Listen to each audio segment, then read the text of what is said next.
Hi guys, Trevor Swenson, Stephanie Swenson back with PTS Through the Darkness, our journey with post-traumatic stress disorder. We're doing another session with Steph, 7 questions with Steph. Figured we would cover a few more questions that I have that I think people might be interested in knowing the spouse's perspective and the family's perspective as one walks through PTSD. So, question number 1 is, what would you want people to know about PTSD that have never experienced it, never had it in their life, never walked the walk? I would definitely want people to know that the survivor of post-traumatic stress, Me. the survivor did not choose for this to happen to them. It is not their fault. And also, post-traumatic stress, it's not a disorder that they were born with. This is trauma. It was something that happened to them. Not only did it happen to them, but it has injured their brain, and that has lifelong consequences to it. That's a really good, really good point. That as I seek help and as I go through therapy, that the providers keep referring to it as a brain injury, that it's not hurt feelings, that it's not as simple as an event or the events or things along those lines, that it's an actual injury. Very well answered. Thank you. What do people not see? What are the changes that you see that people don't see? Because all they get to see are 10 or 15 minutes of me when I really try to exude a lot of hope and confidence. What do you see as somebody who is with me all the time? Well, I'll speak from the perspective of the viewer. You. What you don't see is I am married to a man who does these videos, and he's very high functioning and he articulates very clearly. But what you don't see is that every single day I watch a man suffer. I watch a man that is unable to do the normal things that he was once able to do. You had a vast array of interests, Trevor. I mean, there was nothing you couldn't do. I actually couldn't keep up with the pace you always went on, and you loved on people all the time. It was your gift and your talent. But what you as the viewer don't see is that this man suffers every single day. I leave the house and know I'm leaving a man who's genuinely hurting and suffering. That's good. I want your thoughts on validation. Why is validation important? It was one of the topics that people watched the most. So obviously, why do you think that is? Why is validation? What are your thoughts? Why is validation important? This is a good question. And people who have watched our previous recording commented, Steph, don't be afraid to let your guard down a little bit further. Don't tell people what you think they want to hear. Just let that guard down a little bit. And so in an effort to do that, I will tell you, validation really matters because you can easily complete a trauma cycle. You can add to the complexity if you choose to do the opposite of validation. You can hurt a spirit, you can wound a spirit, but you could also add complexity to this trauma cycle. If a person chooses to shame or blame or silence the trauma survivor, you are absolutely adding complexity to this trauma cycle. I don't think people mean to do it, but what if instead of shaming and blaming and trying to silence a survivor, what if we built them up and showed our support and just chose to be something different? And I don't think people mean to not do that, because I think a lot of times we, as humans, we fail each other and lack empathy. But that's typically because we haven't gone through it ourselves and we don't understand, or we haven't experienced enormous life-changing events, or because when maybe we went through it, somebody told us just to get over it and it was no big deal and quit talking about it. So we lack empathy as human beings for, I would say, those two simple reasons. Good. So leads kind of to my next question is, talk about the power of the opposite that you and I talk about all the time. What is the power of the opposite that you and I have embraced and tried to walk out? Ooh, that's a question I wish you gave me some time to think about. But that's Well, not you how don't we're have time. But that's not how we're doing these videos. Ooh. Okay, let's see if I can articulate this well, because this is a great question. This is a narrow path we're on our way down. We can easily choose to love, or we can choose to hate. We can use that hurt to love on people, or we can choose that path to do the opposite of that. So if we are treated poorly, we might think somebody else deserves to feel this suffering. That's how I was treated. Or we can choose to build the world up, build people up, to recognize when that's happening to them. And so along this journey, there's been a lot of times where we've been tempted to either defend ourselves or strike back a little. And we've chosen to take it to, I would call it maybe take the battle to a spiritual level instead of feeding the flesh. You either serve the good or you serve the bad. And those are your two choices in this. And I'm going to tell you, choosing the good and choosing the path of love is not easy, because it is the complete opposite of how you feel. Yeah. So how has PTSD changed you, having been this close to it? How has it changed you as a person? PTSD completely broke me as a human being. And while I want to give you this sing-song why this is great, I'm not going to do that to you. PTSD broke me as a human being. The rug has constantly been pulled out from under me. Every time I think somebody's for me, I shouldn't say every time.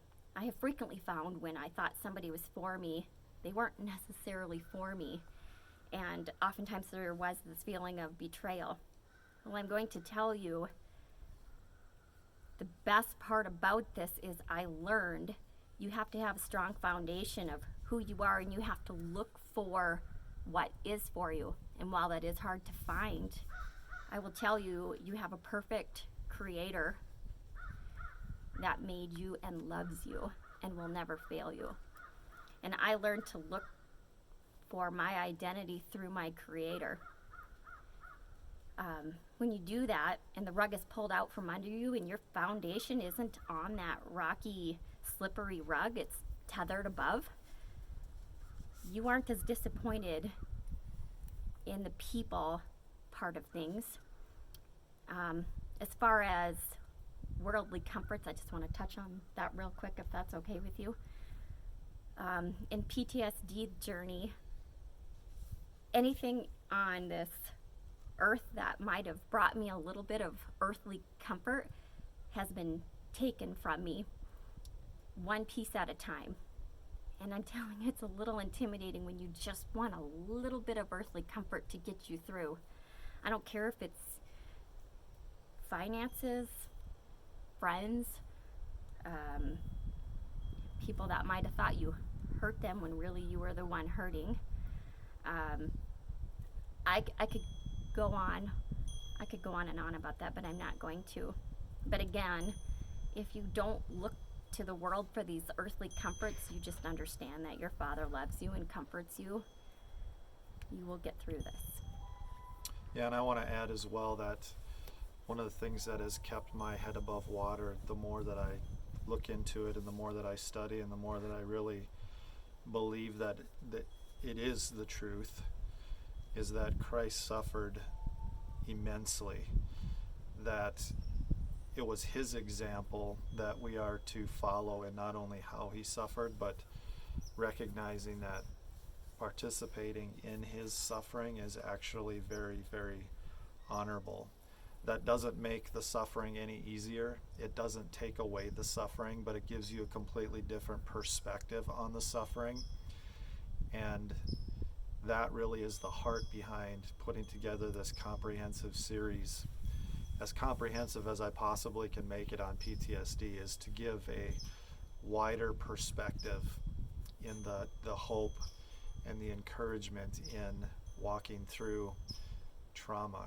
Christ himself, God, walked through human suffering beyond anything that I'm going through, beyond what you're going through, as an example that this life will have suffering. And if you have that perspective, that eternal perspective on it, it really does change how you look at the daily suffering that you go through. Talk briefly about the different seasons of PTSD. What are the seasons of PTSD that you have seen or experienced, so people are aware of the seasons? That's a good question. If I was to look back at the seasons, the first season in my chapter was just a happy, joyful, simple life, which progressed into a season of withdrawal, pull back on communication, some skydiving efforts. If you've seen previous videos, you'll know what skydiving in my words means. Changes in your spouse's behavior, the trauma survivor's behavior. The next season I experienced was health deterioration. There was heart palpitations, high blood pressure, sleep apnea, breathing issues, alcoholism, the beginning of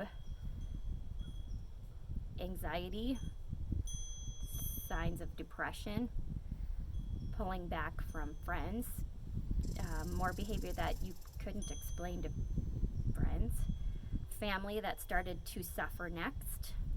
In the next season, family did not get to see us, and we didn't get to spend time with family the same way, which I didn't understand, because that was so painful to make family suffer by pulling back. But I didn't understand that that season was simply sheer survival at that point. We were sheerly trying to survive and just basically live. And that was an essential season that I missed. And when she talks about survival, the survival mode is you are completely maxed out. Completely maxed out when you are in survival mode. You're doing everything you possibly can just to get through the day. And that is survival mode. Just maxed out. You can't handle any more stimulus. You can't handle any more control. You can't handle any more anything. Manipulation, scheduling, conflict, strife. You are maxed out and are just surviving. And to understand what that mode is maybe will help you understand what your loved one is going through. It is, everything is just maxed out, and your body is telling you that through all of the things that happen physiologically, like my wife was saying, with the skyrocketing blood pressure, the alcoholism that came out of nowhere, the diabetes, the heart, everything is affected. Your body is just saying, you need to do something, or I am going to completely shut down on you. You are going to implode. And so understanding and being compassionate, gentle, and patient, which is something I didn't learn until well into the journey is absolutely necessary for the end product in myself to be where I would hope I will be in a number of years or however long it takes. But to be patient, gentle, and compassionate is very, very important. So the last question for this session: how can you tell that I want to be well? So people out there, that when loved ones start to see what, do you think it's an indicator that I want to be well? I first want to start out by saying, as the spouse, sometimes I felt like the battle was mine to try to fix and make this better and to make my husband be well. You and I are not in control of our spouse. The only thing we have control over in this whole trauma scene is our response to the trauma and our response to the survivor. And so if your spouse who is suffering from trauma wants to be well, they start to communicate that. If I was to speak to you, Trevor, I would say you made efforts to go to appointments, to do what you call a walk of shame and be honest with providers. You went to the appointments. You went through multiple sleep studies, which people don't offer, but you went along with my plea that we need to be well. And then suddenly you started to make some changes where it wasn't me prompting you. These were major life changes that had to take place, and it was no longer this weight on me. You made the changes. You knew you weren't well. You knew we were at a scary point in the journey where your family might not have you because we weren't going to have you any longer. And I thought maybe you quit fighting, and it really hurt me, but I didn't realize you were fighting. Mm-hmm. And you did fight. You fought to live. You fought to stay with us. You made the changes. You admitted your hurt and pain. You started communicating. You brought me into the loop and made me a partner in this. Mm-hmm.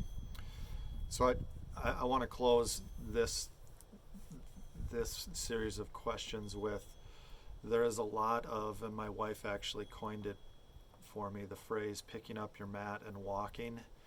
And easily the first picking up your mat and walking part of it was the parking the car in the parking lot of Recovery Plus and walking across that parking lot into the intake and going through the process of getting help for my alcoholism that came out of nowhere.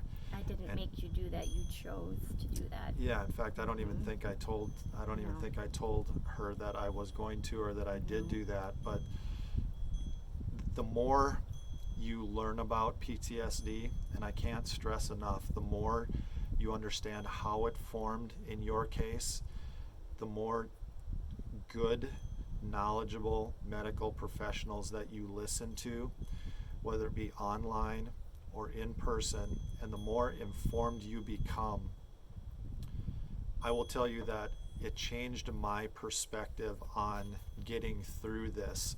When you hear so many stories being talked about from doctors and from people that have seen thousands of people that went through exactly what I happened to go through, or whatever it was that you went through, and you realize you're not alone.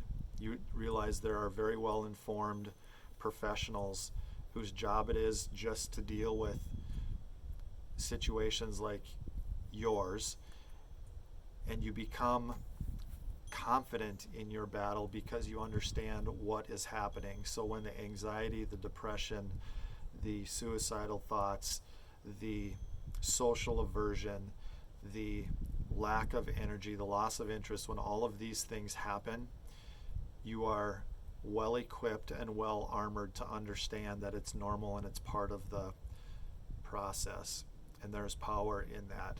So I was just fortunate enough and given the grace to have a spouse that has been all in through this, and I can't tell you how important it is that when the spouse or the loved one, whoever it is in your life, makes that determination that they are all in and they are part of this as well, it is a game changer. And I will tell you that because of my wife, I'm able to sit here and do this for other people, and that is very purpose-filled, and that is a good feeling. So It wasn't me, it was God. I give you both. I give you both I get none of a the lot glory. of I give you both a lot of the credit. So we're going to close before we start arguing here. But We God, don't fight. God clearly had We're not his hand on both of us. So this is Trevor, Steph Swenson with Through the Darkness. Can't wait to see you next time. Please click and subscribe. Please forward this to somebody that you know will benefit from hearing this. That would be unbelievably fulfilling to us and give purpose in our pain. Can't wait to see you next time.